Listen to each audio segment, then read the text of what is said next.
Peggy 18.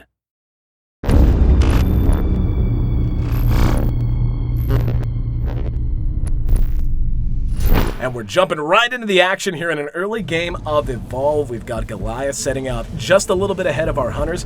I'm Aaron A.C. Chambers, joined by co-founder of Turtle Rock Studios, Chris Ashton. And just as things get underway here, Chris, talk to me about the early game strategy for Goliath. Well, he's going to try to get away from the hunters as quickly as possible, and he's also going to try to find food. So first priority is run, second priority is find food. The food's going to give you armor, it's going to allow you to stage up. So right now he's just trying to get distance and food. And staging up so important. Not only does it make him more tanky, but he gets to place more skill points into all of those abilities he has at his disposal. But right now, he is feeling a little bit weak. We can see all of the hunters have joined the battlefield. Immediately, we're going to see the Trapper drop his sound spike that'll help them track Goliath. But they're not even really going to need it that much, as they've already got a bead on him. We can see his tracks on the ground there. And so as they continue to pursue him out, talk to me, obviously Goliath gets a little bit of a start. But you talked to me about the plan so far. Give distance, but how do you deal with knowing that you're going to have all of these hunters barreling down on you in just a moment? Well, it's kind of the path that he takes. It's being careful where he runs. If he scares birds out of the path, kind of leaving the signs behind. So would you say subterfuge is a big part of the early game for Goliath? Sure. Well, we can see they've actually caught up with him now, and he is being pursued into the jungle, and he is using the foliage to the best of his advantage, taking a little bit out of the way paths and the sun. Yeah, it looks like Griffin's peeled off from the rest of the pack, and it's a pretty common tactic for the hunters to use, where the rest of the team flushes the monster out, and Griffin's able to trap him in that mobile arena. So it's a risky move, but a lot of times it pays off, especially in the early stages of the game. Yeah, it looks like, though, Goliath knows what's going on. And yeah, you can see, if you see the red that he can detect moving around him, he knows that's one of the hunters, and he's probably aware that that's going to be the Trapper. And oh, this creates such a big opportunity for Goliath, though. He's got a bead on him, and he doesn't know it. Oh, he's in trouble and pounced on immediately. And this is one of those risks you run, and it's right at the core of all the mechanics here in Evolve. The fact that as one, you're just not powerful enough to deal with it. As four, though, at this stage especially, you can go to town. Now, he's incapacitated but not dead, firing his pistol. They're going to try to get him back up as quickly as he can. Now, as we see Goliath begin to fight, I mean, is this a fight he really wants to take, or is he just trying to do some damage and eventually create some space? I think, when he had Griffin down, he had an opportunity there. Anytime you get one guy down, the fights go in your favor, but they picked him back up. So at this point, if I was Goliath, I'd start looking for an opportunity to get out of there. You kind of see how well your offense is going, and if it's not going well, you tend to try to get out.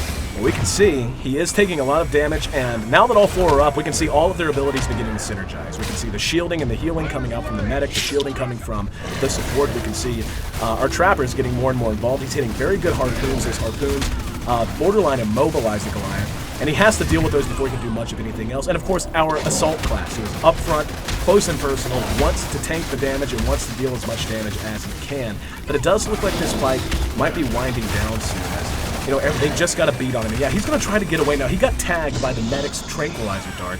He's going to be able to still get away, but you can see those few steps he takes between leaps, he's so slow. It is worn off now, but there's just so many skill shots. And oh, look at the support! He got caught out by one of those native plants on the map. And as we see Goliath try to find some space and something else to eat, talk to me about the design of the map itself and why it plays such a role in such a competitive game. Well, we wanted it to really be another player in the game, and in a sense, the environment is a third player between the AI and the environment, the carnivorous plants. These things create opportunities for either team to take advantage of. Up, and we can see that carnivorous plan has given the Goliath quite an advantage. It allowed him to create some space. They had to bust him out. It slowed the hunters down, and now he's going to rank 2. He's leveling up to stage 2 in his evolution. Oh, he's got such a good high ground position, coming from downtown with a big smash, and that's going to send them scattering. Now it looks like he doesn't want to fight, just wanted to do what damage he could to throw them off base, to get them confused, but we see our Trappers right behind him, helping to slow him down, hitting those harpoons. Let's see if he can catch up with him. Yep, he's got the mobile arena ready to go. Gonna try to toss that out in front of him, then hit him with the harpoon. There he goes, he's let it go, and the leap, not enough! Harpooned him from behind, and now he's trapped. Now this is one of the biggest gameplay mechanics as well, that mobile arena. Talk to me about what that means for both the Goliath player and for the hunters. For the Goliath, it means he's trapped in there for a certain amount of time. For the Hunters, it's an opportunity for them to chew through his armor and to do some permanent damage. Oh, we can see, the Trapper actually got knocked in the river. Now, I know there's a Tyrant. Yes, the Tyrant down in the river. You have to be so aware of your surroundings in Evolve if you're one of the Hunters. As that's actually a one-shot. He's not just down and incapacitated. There's no resuscitating him. That's going to be 2 minutes. He's off of the map entirely as Goliath continues to just run over the rest of his team. What kind of, put it in context for me. How big of a loss is it whenever you lose one of your teammates like that as the Hunters? It's huge. They're designed to be co-op. Each one of them has a very specific function that is vital to their success. So as soon as one guy's out, they're at a huge disadvantage. And we can see Goliath actually running here, but since they're down a man, how does that change their strategy and how they want to approach Goliath? Well, they definitely want to be a lot more cautious. If Goliath turns to fight them, he might be able to pull out the win here. So they'll be a little bit more defensive. They'll start anticipating where he's coming. They're not going to chase him as closely as they would normally. They want to keep a beat. They don't want to lose him, right? But they want to not really force the fight themselves. They want to wait till Griffin comes back. Don't want to take that big of a risk. Now the problem is, we saw they had to stop and deal with that Tyrant, otherwise one of them might get snatched.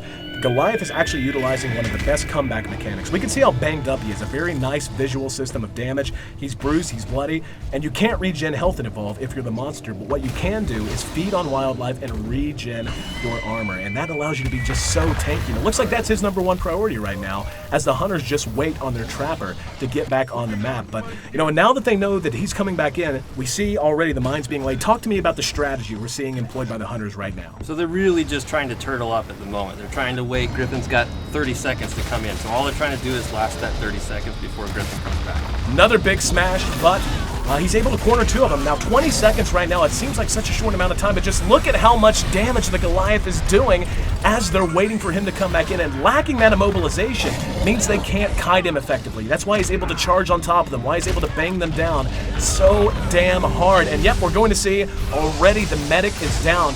Nice play from the support though, using the burst stealth ability, that's his class ability. Bought some time for everyone to kind of reset, but they're still hurting. In the meantime though, the Trapper's just about to parachute down. The fight's raging on, but talk to me how they're going to try to change this up now that they're back to full strength. They're just waiting for Griffin to get back in. Assault's going to try to draw his attention. That lightning rifle does a ton of damage, so he'll try to draw the aggro and use his personal shield to negate that a little bit.